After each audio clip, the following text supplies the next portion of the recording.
Hürmetli vatandaşlarım, bugünkü leksiyamızda başlayımız. Leksiyada Sıdığa Cüroz, Washington'dan sözleyimiz. Bugünkü leksiyamızın məzmunları mındaq. Amerika mətbuatları Jungo del. Hazır özünü halt koçuğa qıstavatıdı mavzulu haber. Dedi mavzulu haber 8. ayının 13. günü Dovi Torbiyeti ilan kılınğan idi. Haber mındaq başlandı. Meli Cenubi Deniz doğrusunda xalqara sotning qararı elip kelgen zərbi bolsun, yoki Şarqi Deniz Sinkako aralları ziddiyeti bolsun, hemmisi Jungoga passep aqıbat elip geldi. Amerika mətbuatları mundaq hesapladı. Jungo dəl özünü halt koçuğa qıstavatıdı. Tallaş barğansırı çeklik bolup qaldı. Amerika Devlet Menfaati jurnali 8. ayının 10. günü Jungo Şarqi Denizde Jungo Yapon buruşu üçün qandaq sahne yasawatıdı. Mavzuluq maqala elan qilib, maqalada mundaq ko'rsatildi. Diqqat vatandaşım. Amerikada nashr qilinadigan Devlet Menfaati jurnali 8. ayının 10. günü Jungo Şarqi Denizde Jungo Yapon uruşu üçün qandaq sahne yasawatıda mavzuluq maqala elan qilib, maqalada mundaq ko'rsatildi. Janubi Deniz qaroridan keyin Jungo bir qator passib javob qaytardi. O'zini Yaponiya, Amerika va boshqa ko'plagan davlatlar bilan to'qnashadigan nishonga elib mengishga boshladi. Osiyo dengiz sohasida bor vasilni dog'i tikish qandaq oqibatga elib keladi? Osiyo dengiz okean sohasida bor vasilni dog'i tikish qandaq oqibatga elib keladi?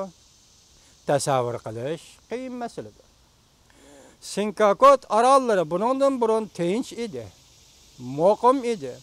Desek, Janubi Denizden ibaret Jungo'nun meselesini qo'shganda, Jungo'nun Yaponiyaga shiddatlik til haqorati yağdırışı adablarlik bir ish.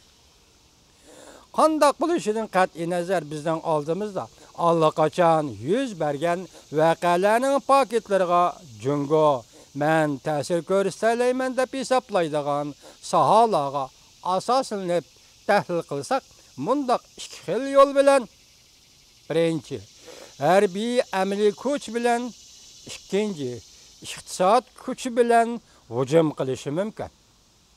Jungo Yaponiyaga birinchi harbiy amaliy kuch bilan, ikkinchi iqtisodiy kuch bilan hujum qilishi mumkin.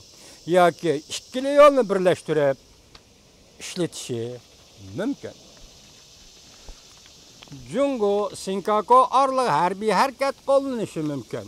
Diqqat vatandaşım, Amerikada nashr qilingan Davlat Menfaati jurnali yozgan maqolasida shundaq jumlalarni ishlatdi. Jungo Sinkako orliga harbiy harakat qo'llanishi mumkin. Jungo shtab boshlig'ining bayonoti va Jungoning Sinkako orlining atrofidagi harbiy harakatlaridan Jungo hozir popoza qilish taktikasi ishlatayotdi.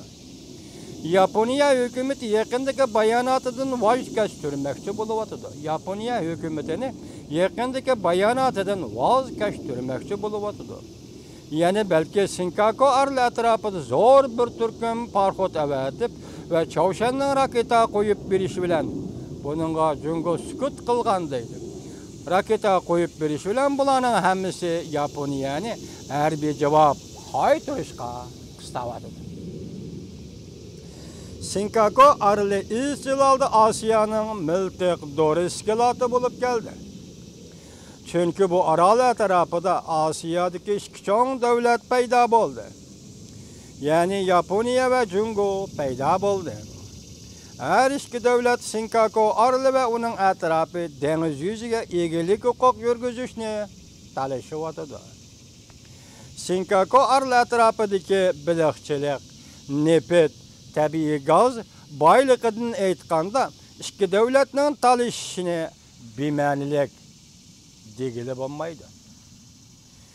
Yani bir taraf tekamilden aytganda Vazir Shinzo Abe 2015-yılı Yaponiya Deniz Okyan Devleti dep atap, Yaponiyani Deniz Okyan Devleti dep atap, yeni Deniz Okyan stratejisini oturup koygan. 2016-yılı harbiy ishlar hamçotini aşırganlığı kadam-kadam bu nişanni yuqorqi faaliyetlerini delillidir. Texim mühimi urush qilish arzusudur. Gerçi Yaponiyanın iqtisadi bir izida to'xtab qolgan bo'lsa-mu, Yaponiya yanala zo'r miqdorda harbiy hamçot tuzib chiqdi. Bu ish agar Yaponiya harbiy inqos qilishga majburlangan bo'lsa, agar Yaponiya harbiy inqos qaytarishga majburlangan bo'lsa, 3 xil sabab Yaponiyani hozirda harbiy jihatda besib tushadigan kuchini ishlatishni ilgari surdi.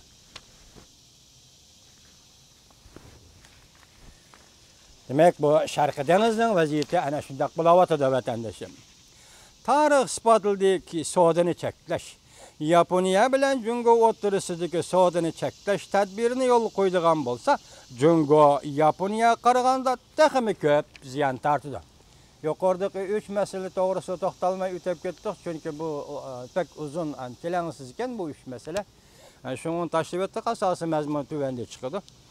Tarix isbotlaydi savdoni cheklash, Yaponiya bilan Jungo o'rtasidagi savdoni cheklash tadbirini yo'l qo'ydigan bo'lsa, Jungo Yaponiya qaraganda texmi ko'p ziyon tortdi. Jungoning Sharqi dengizdagi maqsadlari o'ziga o'ziga nayta aniq bo'lishi kerak. Jungo agar Yaponiyani mag'lub qilib, Yaponiyani taslim qilmoqchi bo'ladigan bo'lsa, yoki bo'lmasa Yaponiyani qisman yoki uzun muddatlik urush urushiga so'rab kirib, Shinzo Abeni Yaponiya xalqining qo'llashidan ayirib etmoqchi bo'lsa, qaraganda Yaponiya undaq asali qiltaqi tushadigan davlat emasdir. Jungo agar g'albini tez qo'lga keltiradigan umumyuzlik urush qo'zg'amoqchi bo'lsa, natija shunday bo'ladi-ki, Jungo hargiz maqsadiga yetolmaydi. Bo'libmi Amerika harbiy kuch bilan Yaponiyaning hujum qilishini qo'llab, bo'libmi Amerika harbiy kuch bilan Yaponiyaning hujumga qarshi hujum qilishini qo'llab, balki Yaponiyaning davlat zaminini qo'g'daydi. Jumlaning no'ti bu yerda mana. Agar Xitoy Yaponiya hujum qilsa, Yaponiyaning hujum qarshi hujumini qo'llab, Amerika Yaponiya zaminini qo'g'daydi. Jungo o'zini xalq ko'chiga boshlashdan saqlanqili bo'lmaydi. Kaçıp ketishni tanlab olish bargan sari qiyinlashidir.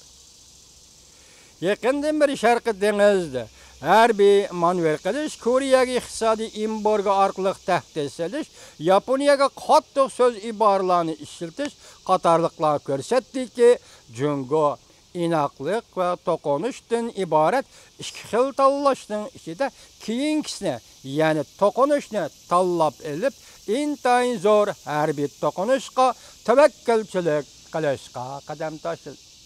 Qo'shni davlatlar bilan inoq yashash yoki urushdan iborat ikki tanlashga to'g'ri kelib, Jungo oxirida to'qinishni, harbiy to'qinish yo'lini tanlab olib, nima deydi? Intayin zo'r harbiy to'qinishga tavakkalchilik qilishga qadam tashladi. Jungo rahbarlik qatlimi Jungoliklarning xatarlik yo'lini tanlab olishini to'liqdek qo'llamasligi mumkin. Fuqarolar buni qo'llamasligi mumkin. Jungoliklarning haddi harakatlari to'g'risida dunyoning ko'z qarashlarini tushunmasligi mumkin. Ham Jungoliklar o'zi tushunmasligi mumkin, ham dunyoning ko'z qarashlarini fuqarolar ham tushunmasligi mumkin. Bo'libmi yaqindan beri Sharqi dengizda harbiy to'qinish orqa-orqadan yuz berdi.